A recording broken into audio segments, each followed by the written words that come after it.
নমস্কাৰ জনাইছোঁ। মই দীপাঞ্জলি ব্লগলৈ সকলোকে স্বাগতম জনাইছোঁ। আশা কৰোঁ সকলোৰে ভাল, ভগৱানে সকলোকে ভালে কুশলে ৰাখক। আজি মই কি বনাব ওলাইছোঁ এইটো দেখিছে। আজি মই চাবোন বনাম। সিদিনাও মই এটা ভিডিঅ' দিছোঁ চাবোন বনাৰ। মই আচলতে ইউটিউবত দেখি বা ফেচবুকত পেজবোৰত দেখিহে মই বস্তুটো বনাব ওলাইছোঁ। আৰু মই বহুত যত্ন কৰি ভাল পাওঁ বস্তু, খোৱা খাদ্য হওক কিবা হওক, মই যত্ন কৰিহে খাই ভালো পাওঁ। আৰু মই বেলেগকো মানে খুৱাই ভাল পাওঁ, বনাই হেলে বা আপোনালোকেও বনাওক, কেনেকৈ কি কৰিব লাগে দেখাওঁ। আৰু মই ভালকৈ নাজানো ভিডিঅ' বনাবৰ কাৰণে, কাৰণ মই নতুনকৈ শিকিহে আছোঁ।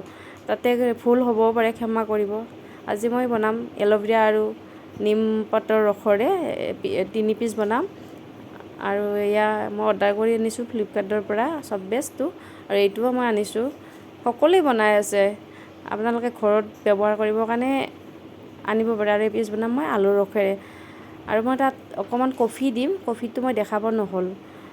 এয়া হৈ গ'ল মোৰ 3 পিচ এল'ভেৰা আৰু নিমপাতৰ, আৰু এই পিচ হৈছে আপোনাৰ আলুৰ ৰসৰ। আৰু এয়া যোনটো বাচনত বনাইছোঁ সেইটোতে মই দেখাইছোঁ কেনেকুৱা ফেন উঠিছে।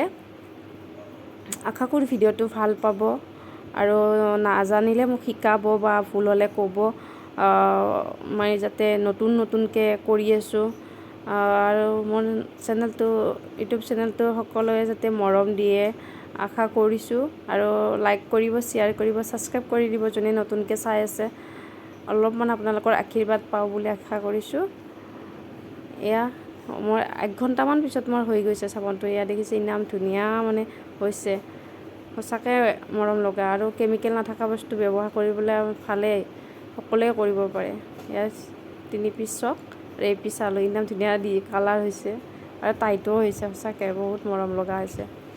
মোৰ ঘৰত দোকান আছে, দোকানৰ কাৰণে মই বিক্ৰীৰ কাৰণে কৰিম। আশা কৰিছোঁ